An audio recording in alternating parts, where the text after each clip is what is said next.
Hello friends, मैं स्वागत करता हूँ प्रगति क्लासेस पर। जहां हम लोग भारतीय राज्य व्यवस्था का सेशन जो है पढ़ रहे हैं।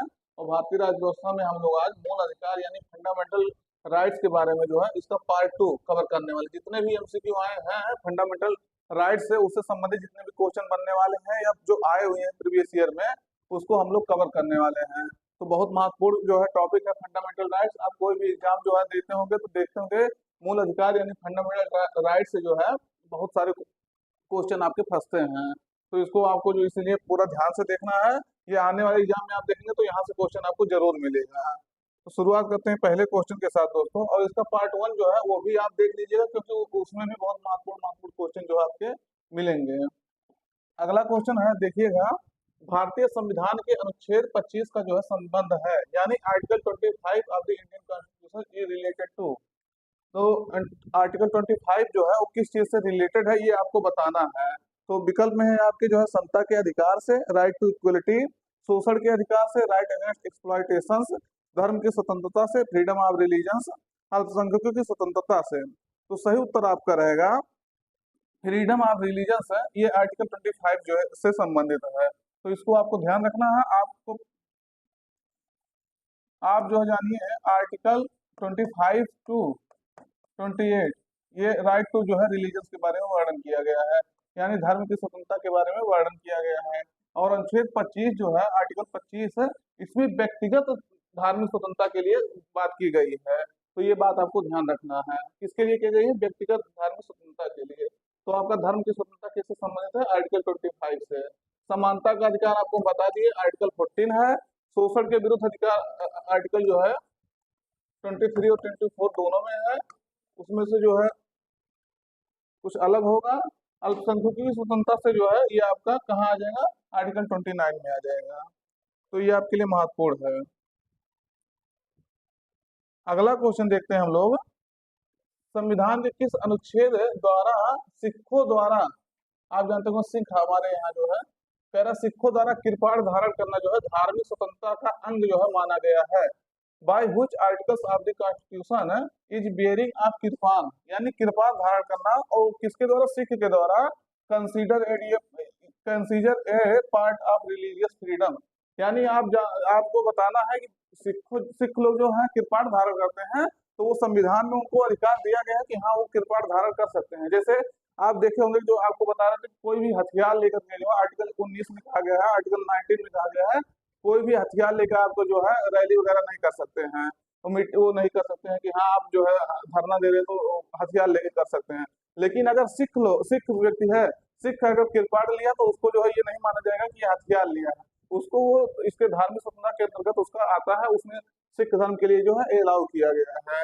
तो किसमें कहा गया है? Article 25, article 24, 25, 26, 27। तो किसमें कहा गया है दोस्तों? सही उत्तर आपका रहेगा आर्टिकल 25 जो है इसमें कहा गया है। आप जानिएगा ये सिख जो लोग हैं, जैसे आप जानते होंगे ये लोग पगड़ी बांधते हैं और दाढ़ी बड़ा बड़ा रखाते हैं, तो इनको अगर ये हेलमेट भी नहीं लगाए हैं, आप चौराहे पे कहीं जैसे पकड़ा जाते हैं पुलिस द्वारा, तो वो भी हेलमेट के लिए भी इनको अलाउ किया गया कि अगर हेलमेट नहीं लगाए हैं तो उसको जो है चालान नहीं कटेगा। ये भी आर्टिकल 25 के तहत इनको जो है स्वतंत्रता दी गई है। तो ये दोनों बातें आपको ध्यान रखना महत्वपूर्ण है। और आर्टिकल 25 के तहत ये स्वतंत्रता दी गई है, ये भी आपको ध्यान रखना है दोस्तों। अगला कह रहा है भारतीय संविधान का कौन सा अनुच्छेद जो है अल्पसंख्यकों यानी माइनॉरिटीज को जो है अपनी मनपसंद शिक्षण संस्थाओं के शिक्षण संस्थाओं को जो है स्थापित करने तथा संचालित करने का अधिकार को संरक्षण प्रदान करता है। इंग्लिश में कहेंगे which articles of the Indian constitution protect the right of minorities to establish and run educational institution of their choice. मतलब जैसा भी वो चाह रहे हैं वो अपना अल्पसंख्यक लोग अपना संस्था स्थापित कर सकते हैं, एजुकेशनल जो है इंस्टीट्यूशन स्थापित करके उसको रन कर सकते हैं। तो किसमें ये अधिकार दिया गया है? विकल्प में आपके आर्टिकल 19, 26, 30 और 28। तो सही उत्तर आपका रहेगा, देखिएगा अभी 19 आपका स्वतंत्रता का अधिकार के अंतर्गत आ जाएगा, 26 आपका जो है धर्म की स्वतंत्रता के अधिकार आ जाएगा, ये जो आपका 30 है ये शिक्षा और संस्कृति का अधिकार इसमें आता है। किसमें? 29 और आर्टिकल 29 और 30 के, ये जो है आपके क्या आता है? शिक्षा और संस्कृति का अधिकार आता है, एजुकेशनल एंड कल्चरल जो है राइट आता है। तो ये आपके आर्टिकल 30 के तहत ये आपको पावर मिलता है कि हाँ जो शिक्षण संस्थान स्थापित कर सकते हैं उसको अपने हिसाब से रन कर सकते हैं। अगला क्वेश्चन है, निम्नलिखित मौलिक अधिकारों में से किसे डॉक्टर बी आर अम्बेडकर ने जो है, अम्बेडकर ने संविधान का हृदय एवं आत्मा कहा है? तो किसे जो है कहा है, किस अनुच्छेद को जो है, यहाँ अनुच्छेद रहेगा, किस अनुच्छेद को डॉक्टर बी आर अम्बेडकर ने, किस अनुच्छेद को जो है, या किसको जो है इसमें से, अनुच्छेद नहीं कहेंगे, किस किस अधिकार को जो है संविधान का आत्मा और हृदय कहा है? तो यानी heart and soul of the constitution किस आर्टिकल, किसको कहा गया है बी आर अम्बेडकर द्वारा? तो धार्मिक स्वतंत्रता का अधिकार, या संवैधानिक उपचारों का अधिकार, संपत्ति का अधिकार, या शिक्षा का अधिकार? तो सही उत्तर आपको बताना है। कई बार क्वेश्चन आपको बता चुके हैं, दो बार शायद इसको बता चुके हैं। तो संवैधानिक उपचारों का अधिकार यानी राइट टू कॉन्स्टिट्यूशनल रेमेडीज, इस अधिकार को जो है, जो आर्टिकल आपके 32 के अंतर्गत आता है, किसके अंतर्गत आता है, आर्टिकल 32 के अंतर्गत आता है संवैधानिक उपचारों का अधिकार। इसको जो है डॉक्टर बी आर अम्बेडकर ने संविधान की आत्मा और हृदय कहा था, यानी heart and soul of the constitution कहा था। ये अगर इसके बिना जो आप जैसे मानव का हृदय और जो है आत्मा, ये दो महत्वपूर्ण अंग होता है, उसी प्रकार से आर्टिकल 32 जो है संवैधानिक उपचारों का अधिकार, ये भी आपका जो है आत्मा और हृदय है। क्यों? क्योंकि अगर ये नहीं होता तो हमारे मूल अधिकारों का अगर हनन होता तो हम कहीं से इसको लागू नहीं करवा पाते, कोर्ट में नहीं जा पाते। इसलिए जो है आप इसको डॉक्टर बी आर अम्बेडकर ने संविधान की आत्मा और हृदय कहा था, तो याद रखना है आपको। अगला क्वेश्चन है दोस्तों, कह व्यक्तिगत स्वतंत्रता के लिए जो है निम्नलिखित में से कौन सी रिट जो है याचिका दायर की जा सकती है? आपको बता दे पहले, आर्टिकल 32 के अंतर्गत जो है, ये आपके कितने रिट जारी किए जा सकते हैं? तो 5 प्रकार के रिट अपने इंडिया में जो है जारी किया जाता है। वो भी किसके द्वारा जारी किया जाता है? कोर्ट के द्वारा। वो भी कब किया जाता है? जब मूल अधिकारों का हनन होता है, तब उसको जारी किया जाता है। तो इसमें से बताना है कि पूछ रहा है कौन सी रिट याचिका जो है, रिट याचिका दायर की जा सकती है कब? व्यक्तिगत स्वतंत्रता की। और इसमें कहेंगे आप, writ petition can be filed by the personal liberty. आपकी जो है व्यक्तिगत स्वतंत्रता, पर्सनल लिबर्टी के लिए कौन सा जो है रिट दायर किया जाता है? कोर्ट द्वारा। यानी आपकी अगर व्यक्तिगत स्वतंत्रता छिन रही है तो वो कोर्ट द्वारा रिट दायर किया जाएगा। परमादेश यानी मैंडेमस, देखिएगा इसका इंग्लिश और हिंदी दोनों देखना जरूरी है। तो कौन सा है आपका? परमादेश या मैंडेमस, अधिकार परीक्षा यानी क्यू वारंटो, बंदी प्रत्यक्षीकरण, हैबियस कॉर्पस, या उत्प्रेषण यानी सर्टियोररी। तो कौन सा जो है व्यक्तिगत स्वतंत्रता के लिए जारी किया जाता है? तो सही उत्तर आपका रहेगा हैबियस कॉर्पस यानी बंदी प्रत्यक्षीकरण। इसका मतलब क्या हो गया? आप देखते होंगे कई बार पुलिस जो है, देखे होंगे जरूर इस चीज को या सुने होंगे, पुलिस जो है कई बार आपको जो है पकड़ करके ले जाती है। वो भी कभी कई बार ऐसा होता है कि हमारा कोई भी गुनाह नहीं रहता है, सिर्फ मान लीजिए कहीं हल्ला गुल्ला हुआ, कहीं थोड़ा बहुत मारपीट हो गया, तो मैं वहां उसके आसपास कहीं जो है मैं था, या किसी समय उसी जो ग्रुप वहां जो मारपीट कर रहे हैं वहीं उसी में से कोई मेरा एक जानने वाला था, मुझसे उससे मैं थोड़ा देर बात कर लिया, तो पुलिस जो है उसको पकड़ ले जाती है। तो ऐसे स्थिति में क्या होता है कि आपके मूल अधिकारों को हनन होता है, कि मतलब आप कोई गुनाह नहीं किए हैं, तब भी जो है आपको पकड़ के ले जा रही है। तो ऐसी स्थिति में आपका बंदी प्रत्यक्षीकरण है, यानी हाइबियस कॉर्पस जो है नोटिस जारी किया जाता है, रिट जारी किया जाता है। किसके द्वारा किया जाता है? कोर्ट द्वारा किया जाता है, कि किस आधार पर इनको जो है बंद किए हैं आप, और उसको जो है जज के सामने प्रस्तुत कीजिए। अगर जज कहेगा कि हाँ ये सही में अपराध किए हैं, तो फिर इनको जो है जेल में रखना होगा, नहीं तो इनको जो है न्यायिक हिरासत में रख करके फिर छोड़ दिया जाता है। तो याद रखना है, ये आपका बंदी प्रत्यक्षीकरण जो है रिट जारी किया जाता है।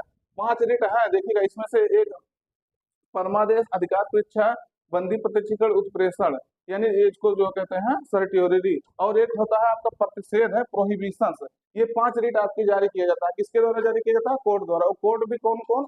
या तो सुप्रीम कोर्ट या हाई कोर्ट है। तो ये आपको ध्यान रखना है।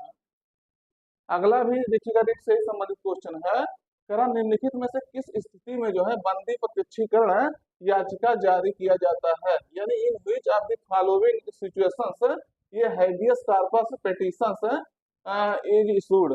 तो कब जो है ये जारी किया जाता है? जब संपत्ति की हानि हो जाती है, issue of property, loss of property, अतिरिक्त कर की संपत्ति, या दोषपूर्ण पुलिस नजरबंदी, या भाषण की स्वतंत्रता का उल्लंघन। तो आपको हम बता दिए ना, कई बार पुलिस जो आपको नजरबंद कर लेती है, तब ये जो है स्थिति आता है। तो दोषपूर्ण जो है यानी फॉल्टी पुलिस डिटेंशन जो है, ये जब होता है तो आपका हैबियस कॉर्पस जो है नोटिस या रिट जारी किया जाता है। किसके द्वारा जारी किया जाता है? कोर्ट द्वारा जारी किया जाता है। तो ये चीजें हम आपको बताए हैं।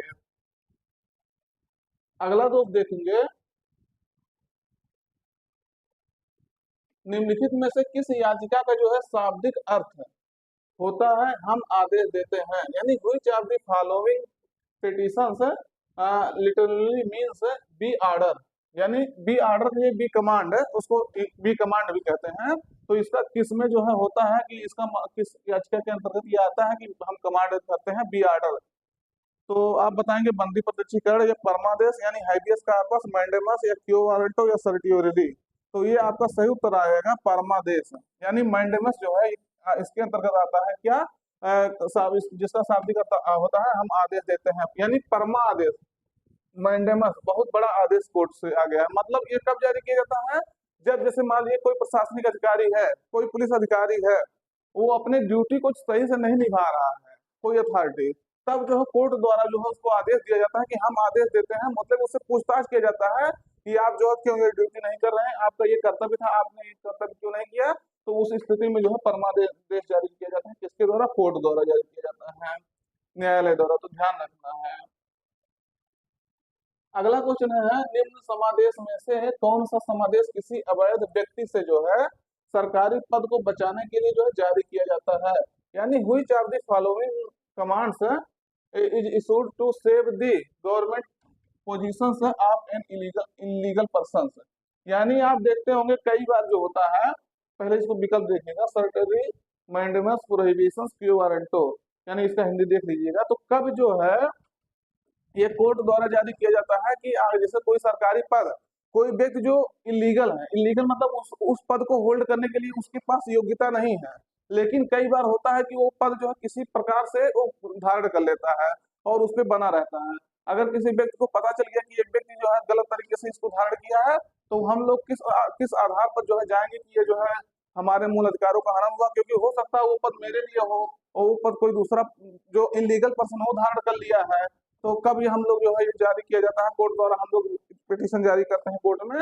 तो अधिकार परीक्षा यानी क्यो वारंटो, यानी कोर्ट कहता है बाय व्हाट पोजीशंस, मतलब किस स्थिति में आप जो है इस पद को धारण किए, उनसे पूछता है। अगर वो बता पाते हैं कि हाँ ये जो है इनके अधिकार क्षेत्र में आता है, मतलब ये लीगली नहीं, इलीगली नहीं, लीगली जो है ये इस पद पर बैठे हैं, तो उनको जो कोर्ट नहीं कहता, नहीं तो उनको उस पद से जो है हाथ धोना पड़ता है, वो कोर्ट उनसे उनको जो है उस पद से छुड़वा देता है।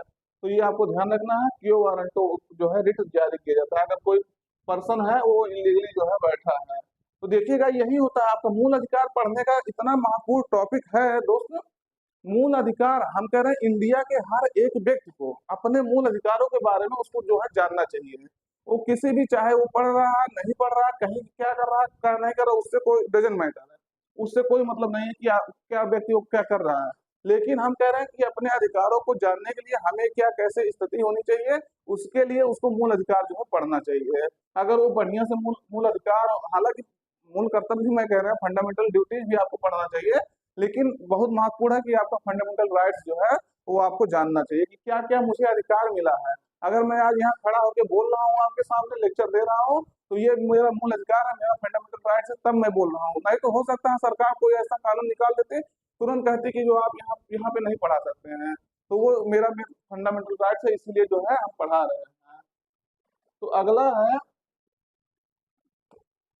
न्यायालय द्वारा जो है जारी किए गए परमादेश के माध्यम से जो है न्यायालय, यानी इसको कहेंगे through a writ of mandamus, यानी मैंडेमस मतलब परमादेश है, इसके इशूड बाय दी कोर्ट। तो कोर्ट मतलब इसमें कब इशू करता है कोर्ट, इस स्थिति को जो है परमादेश को कब जो है जारी करता है। तो अगर आप ध्यान से दोस्त देखे होंगे तो अभी मैं आपको इसको बता दिया कि कब ये कोर्ट जो है जारी करता है।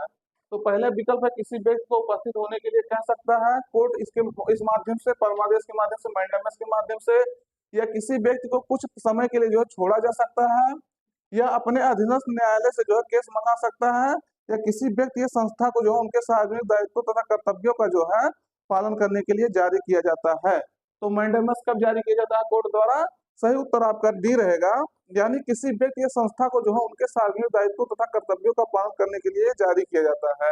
यानी it is issued to a person or an organisation to perform their public responsibility and duties.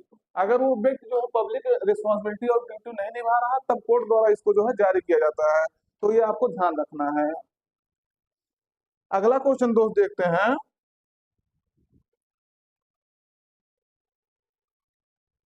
Bharat के संविधान के तहत जो है, भारत के संविधान के तहत निम्नलिखित में से कौन सा एक मौलिक अधिकार नहीं है? तो यानी संविधान में किसको मौलिक अधिकार नहीं माना गया? Which one of the following is not a fundamental rights under the constitution of India? तो भारतीय संविधान के अंतर्गत, कॉन्स्टिट्यूशन ऑफ इंडिया के अंतर्गत जो है, इसे मूल अधिकार या फंडामेंटल राइट्स नहीं माना गया है। तो ये आपका है समता का अधिकार या स्वतंत्रता का अधिकार या नैतिकता का अधिकार या शोषण के विरुद्ध अधिकार। तो किसको नहीं माना गया है? अभी इसके पहले वाले सेशन में पार्ट 1 पढ़ाए थे मूल अधिकार, उसके पहले आपका नागरिकता का अधिकार पढ़ाए थे, पार्ट 2 में आता है। किसमें आता है? भाग 2 में आता है, पार्ट 2 में आता है, जो आपके 5 से लेकर के आर्टिकल 5 to 11 जो है कवर किया गया था।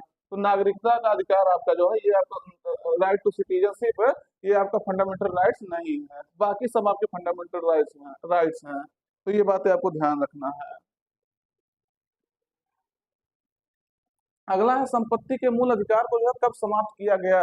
तो ये जो है कह रहा है, इंग्लिश में कहेंगे when was the fundamental rights to property abolished? तो ये जो प्रॉपर्टी का राइट था, इसको कब अबोलिश कर दिया गया था? किस संविधान संशोधन द्वारा अबोलिश कर दिया गया था इसको? 1978 में जो है संविधान के 44वें संशोधन द्वारा, 44 जो है अमेंडमेंट द्वारा, या 1982 में जो है 46 जो है अमेंडमेंट द्वारा, संशोधन द्वारा, 1976 में, या हाँ ये 82 था, या 1985 में जो है 52वें संशोधन द्वारा, 52 अमेंडमेंट द्वारा। तो कब जो है संपत्ति के अधिकार को जो है मूल अधिकार से हटा करके जो है कानूनी अधिकार बना दिया गया था या संवैधानिक अधिकार बना दिया गया था? तो सही उत्तर आपका रहेगा 1978 में जो है संविधान के 44वें संशोधन द्वारा, यानी 1978 by the 44 amendment of constitution. तो इसके द्वारा जो है संपत्ति के अधिकार को जो है मूल अधिकार से हटा दिया गया था। पहले हमारे पास 7 जो है फंडामेंटल राइट्स थे, अभी वर्तमान में जो है 6 बचे हैं, एक हटा करके उसको जो है आर्टिकल 300A में जो है इसको डाल दिया गया है, संवैधानिक अधिकार के अंतर्गत, या जो है आपके कानूनी अधिकार के अंतर्गत डाल दिया गया है। इसका मतलब ये हो गया कि बिना कानून बनाए संसद जो है आपके संपत्ति को जो है नहीं छीन सकती है। तो ये इसके लिए जो है आर्टिकल 300A में जो है इसका प्रावधान किया गया है। तो ये आपको ध्यान रखना है। अगला क्वेश्चन है संपत्ति का अधिकार एक जो है, यानी राइट टू प्रॉपर्टी ए। तो ये आपका जो है मूल अधिकार है, नैसर्गिक अधिकार है, वैधानिक अधिकार है, कानूनी अधिकार है। तो कौन सा अधिकार है? यानी जो है लीगल राइट्स है, या स्टैट्यूटरी राइट्स है, या नेचुरल राइट्स है, या फंडामेंटल राइट्स है? तो सही उत्तर आपका रहेगा ये आपका कानूनी अधिकार। हम तुरंत अभी आपको बताए ना, आर्टिकल 300A में जो है इसको डाल दिया गया है। और किसके तहत डाला गया था? ये आपका जो है संवैधानिक अधिकार, कॉन्स्टिट्यूशनल राइट्स, या जो है लीगल राइट्स आपका जो है इसको बना दिया गया था। तो कब बनाया गया था? 44 जो है कॉन्स्टिट्यूशन अमेंडमेंट एक्ट द्वारा 1978 में जो है इसको डाला गया था। तो ये आपको ध्यान रखना है। अगला है भारतीय संविधान का निम्नलिखित में से कौन सा अनुच्छेद है यह निर्धारित करता है कि राज्य कोष से जो है संपोषित कुओं, तालाबों एवं स्नान घाटों का जो है प्रयोग करने से नागरिकों को जो है वंचित नहीं किया जा सकता है? पिछले सेशन में मैं आपसे इसी संबंधित कुछ क्वेश्चन बताया था। तो कह रहा which one of the following articles of the Indian constitution provides that citizens can not be denied the use of wells, ponds and bathing ghats mentioned out of the state treasury. तो कहाँ जो है इसका वर्णन किया गया है कि राज्य जो है, कोई व्यक्ति जो है ऐसा नहीं कर सकता है? तो किस आर्टिकल में इसका वर्णन किया गया है? कह रहा आर्टिकल 14, 15, 17, 18, 21 सॉरी 18 नहीं है। तो कहाँ है कि इसका वर्णन किया गया है? आर्टिकल 17 में जो है इसका वर्णन किया गया है। एबोलिश ऑफ जो है अनटचेबिलिटी, यानी अस्पृश्यता का अंत जो है, इस अनुच्छेद के तहत इसको जो है कहा गया है कि जो पब्लिक प्लेस होते हैं, पब्लिक कुआं होता है, घाट होता है, वहां पानी पीने से, वहां बैठने से किसी को रोका नहीं जा सकता है, जो पब्लिक प्लेस है। तो ये आपके आर्टिकल 17 में वर्णन किया गया है एबोलिश ऑफ अनटचेबिलिटी के अंतर्गत। तो याद रखना है। कह रहा निम्नलिखित में से कौन सही सुमेलित नहीं है? तो ये आपको पहले यहाँ देख लेना है कौन सा जो है नॉट करेक्टली मैच्ड है, तो ये आपको बताना है। तो मौलिक अधिकार इधर दिया गया है आपका, उधर जो आपके आर्टिकल दिए गए हैं, अनुच्छेद दिए गए हैं। तो ये आपको बताना है ये कौन सा मैच नहीं करता है। तो अबोलिश ऑफ अनटचेबिलिटी यानी अस्पृश्यता का अंत आर्टिकल 17 है। गिरफ्तारी और निरोध विरुद्ध जो है संरक्षण यानी protection against arrest and detention article 23 है। या धर्म की स्वतंत्रता फ्रीडम ऑफ रिलीजियस जो है हाँ, ये है आपका आर्टिकल 25 और जो है अल्पसंख्यकों के हितों का संरक्षण आर्टिकल 29। तो कहाँ जो है मतलब ये किसका किसका वर्णन सही कहा गया है और एक तक जो है सही नहीं कहा गया है, मतलब एक मैच जो है नहीं कर रहा है। तो कौन सा है आपको जो मैच नहीं कर रहा है? अभी पहला ही आपको हम बताएं तो एबोलिशन ऑफ अनटचेबिलिटी जो है, इसको कहाँ कहा गया? आर्टिकल 17 में कहा गया है। गिरफ्तारी और निरोध विरुद्ध संरक्षण यानी protection against arrest and detention, ये आपके आर्टिकल 22 में कहा गया है। कहाँ किया गया है? 22 में कहा गया है। तो यहाँ 23 दिया है, यानी ये क्वेश्चन आपका जो ये विकल्प आपका जो है गलत हो जाएगा। और धर्म की स्वतंत्रता जो आर्टिकल 25 में कहा गया है, अल्पसंख्यकों के हितों का संरक्षण आर्टिकल 29 में कहा गया है। और 22 में जो है क्या कहा गया है? तो ये जो है इस 22 में आपका यही गिरफ्तारी और निरोध विरुद्ध जो है संरक्षण कहा गया है। और 23 में जो है आपका जो मानव का जो है बलात्श्रम होता है या जो दुर्व्यवहार होता है उसको रोकने के लिए प्रावधान किया गया है आर्टिकल 23 में। अगला है दोस्त, किस वाद ने जो है संसद की मौलिक अधिकारों में जो है संशोधन का अधिकार दिया? तो कौन सा ऐसा केस आया था सुप्रीम कोर्ट के द्वारा कि उसने कहा कि हाँ आप मूल अधिकारों में जो है संशोधन कर सकते हैं, संसद जो है संसद के पास पावर है कि वो अपने मूल अधिकारों में संशोधन कर सकती है। तो केशवानंद भारतीवाद, राम इंदिरा गांधीवाद, ये सन भी देख लीजिएगा, ये 1973 में आया था, 1973 में आया था, ये आपका 1985 में आया था, 1975 में 75 में आया था, ये आपका जो है 1967 में आया था, ये आपका जो है 1965 में आया था सज्जन सिंह केस। तो कब ये कहा गया था कि जो है संसद को जो है मौलिक अधिकारों में संशोधन का अधिकार है? तो आपको सही उत्तर लगाना है कौन सा? केशवानंद भारतीवाद में, केशवानंद भारती केस में ये जो है निर्णय आया था। आप जानते हो कि बहुत जो है बहस चला है संसद में, संसद के पावर को लेकर के और सुप्रीम कोर्ट के बीच में कि कौन जो है संसद कितना संशोधन कर सकती है, किसको नहीं कर सकती है। तो जब यही केशवानंद भारती केस आया तब कहा गया सुप्रीम कोर्ट द्वारा कि संसद के पास ये अथॉरिटी है कि वो मूल अधिकारों में संशोधन कर सकती है, बट वहां लगा दिया लेकिन है ये कंडीशन है कि वो अपने जो है फंडामेंटल जो उसका बेसिक स्ट्रक्चर है, जो बेसिक स्ट्रक्चर है, मूलभूत ढांचा है, उसको संशोधन नहीं कर सकती है। यानी ये नहीं कि मौलिक अधिकारों का जो मूल अधिकार का फंडामेंटल राइट्स का जो कॉन्सेप्ट है, जो मतलब उसका बेसिक जो है स्ट्रक्चर है, उसको ही आप समाप्त कर दीजिए, जो उसका मूल है फंडामेंटल राइट्स का। तो वही कहा कि केशवानंद भारतीवाद में कि हाँ संसद के पास अथॉरिटी है, लेकिन वो जो है अथॉरिटी मतलब ये नहीं है कि पूर्ण रूप से वो समाप्त कर सकती है, वो उस पर जो है बाउंडेशन है कि हाँ वो किसको कर सकती है किसको नहीं कर सकती है, तो याद रखना है। अगला क्वेश्चन हम लोग देखते हैं मित्र, करा किसी न्यायालय अथवा न्यायाधिकरण के जो है आदेश को रद्द करने के लिए जो है निम्नलिखित में से कौन सी रीट जारी की जाती है? तो इसमें कह रहा which of the following writs is issued to the cancel the order of ये कोर्ट ऑफ ट्रिब्यूनल। तो आपको बताना है मतलब न्यायालय द्वारा जो है, अब जैसे कोई भी न्यायालय है तो अपने ऊंचे न्यायालय को तो आदेश देगा नहीं, जैसे हाई कोर्ट है तो सुप्रीम कोर्ट को आदेश देगा नहीं। तो वो ये होता है कि जो उससे उच्च वाले कोर्ट होते हैं मतलब उससे ऊंचे वादे वाले हैं। जैसे सुप्रीम कोर्ट होगा तो हाई कोर्ट को आदेश दे सकता है, हाई कोर्ट हो गया तो वो आपकी जो है डिस्ट्रिक्ट कोर्ट को आदेश दे सकता है, ना कि जो है डिस्ट्रिक्ट कोर्ट हाई कोर्ट को आदेश दे सकते हैं। तो इसमें कह रहा है कि वो कौन सा रीट जारी की जाती है कि अगर कोई न्यायालय अथवा न्यायाधीश की जो है आदेश को रद्द करने के लिए? तो परमादेश, प्रतिषेध, अधिकार परीक्षा, उत्प्रेषण। तो सही उत्तर आपका रहेगा प्रोहिबिशन जो है जारी किया जाता है, प्रतिषेध जारी किया जाता है। तो परमादेश आपको हम पहले बता दिए, क्यों वारंट, अधिकार परीक्षा भी बता दिए। तो ये जो है कि किसके द्वारा जारी किया जाता है? आपके प्रोहिबिशन द्वारा, मतलब उसको रोका जाता है। देखिए नाम से स्पष्ट हो रहा है प्रतिषेध है, तो इसके द्वारा जो है जारी किया जाता है। तो ये आपको ध्यान रखना है। अगला है निम्नलिखित में से कौन सा मूल अधिकार जो है विदेशी नागरिकों को प्राप्त नहीं है? यानी which of the following fundamental rights is not available to the foreign citizens. तो देखिएगा अगर हम लोग जितना मूल अधिकार हमको मिला है उतना टोटल अगर विदेशियों को दे दिया जाएगा तो शायद वो सही नहीं रहेगा, क्योंकि हमको जैसे मान लीजिए हमको यहाँ सरकारी नौकरी करने का अधिकार है, जो है पब्लिक जो प्लेस है वहाँ हम लोग जाके नौकरी कर सकते हैं, लेकिन क्या ये विदेशियों को दिया जा सकता है जो आर्टिकल 16 के अंतर्गत आपका आपका आता है? तो ये आपका नहीं दिया जा सकता है। तो कुछ अधिकार जो है आपके विदेशियों को नहीं दिया गया है, बल्कि जो है ज्यादा करके अधिकार दिए गए हैं, लेकिन 5-6 अधिकार ऐसे हैं, 5-6 आर्टिकल में जिसका वर्णन किया गया वो विदेशियों को नहीं दिया गया है। तो इसमें से किसको नहीं दिया गया है? विधि के समझ समता, अभिव्यक्ति की स्वतंत्रता का अधिकार, प्राणी एवं दैहिक स्वतंत्रता का अधिकार, शोषण के विरुद्ध अधिकार। तो किसको, विदेशियों को नहीं दिया गया, फॉरेनर को नहीं दिया गया, फॉरेन सिटीजन को।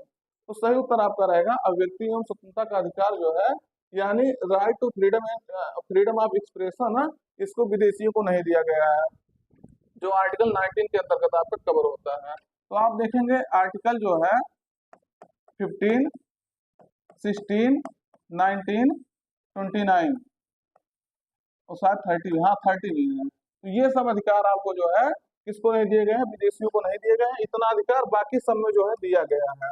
जैसे विधि के समझ समता जो है, इक्वलिटी बिफोर लॉ, ये जैसे ये नहीं कि अगर यहाँ हिंदुस्तान में कोई रहने वाला है, इंडिया में रहने वाला, तो उसके लिए जो है अलग कानून है, वो कोई कांड करता है तो उसके लिए अलग है, विदेशी कोई आया कुछ करता है तो उसके लिए अलग है।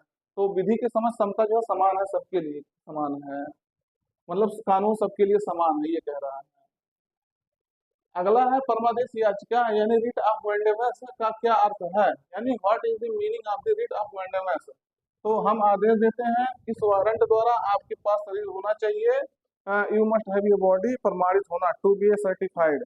तो ये परमादेश जो होता है मैंडेमस है, ये आपका कब होता है, तो हम आपको इसको बता चुके, अगर ध्यान से देखे होंगे तो आप लगाएंगे बी आर्डर बी कमांड, मतलब हम आदेश देते हैं। और किसको आदेश देते हैं, कोई जो सार्वजनिक ड्यूटी है उसका जो पब्लिक प्लेस में जो उसको काम करना चाहिए पब्लिक के लिए, वो जो अगर नहीं करता है तो ये जो है जारी किया जाता है मैंडेमस, यानी परमादेश। किसके द्वारा, कोर्ट द्वारा जारी किया जाता है, पब्लिक अथॉरिटी को जारी किया जाता है। अगला है संविधान के अंतर्गत जो है बंदी प्रत्यक्षीकरण समादेश जारी करने का अधिकार किसमें निहित है, यानी under the constitution in in whom जो है does the right to issue ये हैबियस कॉर्पस रिट लाई, मतलब किसमें आता है अंतर्गत जो है बंदी प्रत्यक्षीकरण जो है समादेश यानी रिट। तो ये केवल उच्च न्यायालय जारी कर सकता है, उच्च न्यायालय और जो उच्चतम न्यायालय दोनों जारी कर सकता है। केवल उच्चतम न्यायालय जारी कर सकता है, जनपद न्यायालय तथा उसके ऊपर के सभी न्यायालय जारी कर सकते हैं। तो हम आपको पहले ही इसको बता दिए कि कब जारी किया जा सकता है और कौन जारी कर सकता है बंदी प्रत्यक्षीकरण जो है समादेश। तो ये आपका केवल उच्च न्यायालय और उच्चतम न्यायालय दोनों जो है इसको जारी कर सकते हैं, ना कि जो है डिस्ट्रिक्ट लेवल के जो कोर्ट होते हैं वो जारी कर सकते हैं। तो रिट जारी करने का अधिकार भी इन्हीं कोर्ट को मिला है, किसको मिला है, जो आपके सुप्रीम कोर्ट हो गया और हाई कोर्ट हो गया उसके नीचे, इन्हीं दोनों को मिला है, तो याद रखना है आपको। अगला क्वेश्चन दोस्तों देखते हैं, देखिएगा मूल अधिकार का चैप्टर आपका बहुत महत्वपूर्ण चैप्टर है, ये आपके लाइफ के लिए भी और आपके जो है एग्जाम के लिए, तो मतलब एग्जाम के लिए तो है ही है, लाइफ के लिए भी इम्पोर्टेंट है। तो इसको आप लोग ध्यान से देखिएगा, कोई भी एग्जाम अगर देने जाएंगे तो ऐसा हो ही नहीं सकता कि फंडामेंटल राइट से आपके क्वेश्चन ना पूछा जाए। तो कह रहा आर्टिकल 17 है, यानी आर्टिकल 18 में क्या व्यवस्था है, आर्टिकल 17 एंड आर्टिकल 18 जो प्रोवाइड, इसमें क्या जो है प्रोवाइड करता है, सामाजिक समता की, आर्थिक समता की, राजनीतिक समता की, पॉलिटिकल इक्वलिटी की, धार्मिक समता की। तो किसमें जो है किसका इसका प्रावधान किया गया है आर्टिकल 17 और 18 में, तो ये आपको बताना है। सही उत्तर आपका रहेगा सामाजिक समता की जो है, सोशल इक्वलिटी का जो है वर्णन किया गया है। अभी आपको आर्टिकल 17 में मैंने बताया है कि अस्पृश्यता का अंत यानी एबोलिशन ऑफ अनटचेबिलिटी का अंत करना है, और आर्टिकल 18 आपके है उपाधियों का अंत। पहले के व्यक्ति जो है राय बहादुर, रायजादा, सब उपाधि है, उसके नाम के आगे जो है उनके आगे जो है उपाधि लगता था, तो वो उपाधियों को अंत किया गया। लेकिन यहाँ ये भी ध्यान रखना है कि जो हमारे संविधान, हमारे जो है हमारे भारत रत्न हो गए, पद्म भूषण, पद्म विभूषण, पद्मश्री, ये सब अवार्ड दिए जाते हैं, ये भी जैसे Bharat Ratna doctor B are Ambedkar कहा जाता है ना, लेकिन सुप्रीम कोर्ट ने ये कहा कि ये उपाधि को उपाधि नहीं माना जाएगा, ये भारत सरकार द्वारा दिया गया एक सम्मान होता है, तो ये उपाधियों का ये मतलब ये उपाधि के अंतर्गत नहीं आएगा। कोर्ट में केस गया था ना कि मतलब जो है क्या ये भारत रत्न जो कहते हैं, Bharat Ratna doctor B are Ambedkar या भारत रत्न किसी और को, तो वो जो है आपका टाइटल्स का अंत जो है आर्टिकल 18 है, वो टाइटल उसको नहीं माना गया है, तो याद रखना है, ये आपके लिए महत्वपूर्ण है। अगला है भारत में जो उच्चतम न्यायालय ने निम्नलिखित मामलों में से किसमें माना था कि मौलिक अधिकारों में संशोधन नहीं, इसको ध्यान रखना, नहीं किया जा सकता है। In which of the following cases did the supreme court of India hold that fundamental rights can not be amended. तो मतलब किस केस में सुप्रीम कोर्ट ने कहा है कि फंडामेंटल राइट्स जो है वो अमेंड नहीं किए जा सकते हैं। तो विकल्प में आपके ए के गोपालन का मामला, केशवानंद भारती का मामला, MC मेहता का मामला, गोलकनाथ का मामला, तो the case of the Golaknath, तो ये किस में कहा गया था? तो सही उत्तर आपका रहेगा, अभी हम आपको बताएं ये कब आया था, 1967 में आया था। इसमें कहा गया था, इस केस में सुप्रीम कोर्ट ने कहा था कि आप फंडामेंटल राइट्स के मतलब आप मतलब संसद ही अथॉरिटी है जो अमेंडमेंट करता है, तो संसद जो है मूल अधिकारों में यानी फंडामेंटल राइट्स में जो है अमेंड नहीं करती है, उसको संशोधन नहीं कर सकती है। बल्कि बाद में फिर केशवानंद भारती जब केस आया 1973 में, तब सुप्रीम कोर्ट ने कहा जो है बेसिक स्ट्रक्चर को आप नहीं बदल सकते हैं, लेकिन संसद के पास ये अथॉरिटी है कि वो मूल अधिकारों में भी संशोधन कर सकता है, तो याद रखना है। अगला क्वेश्चन दोस्त देखते हैं, लास्ट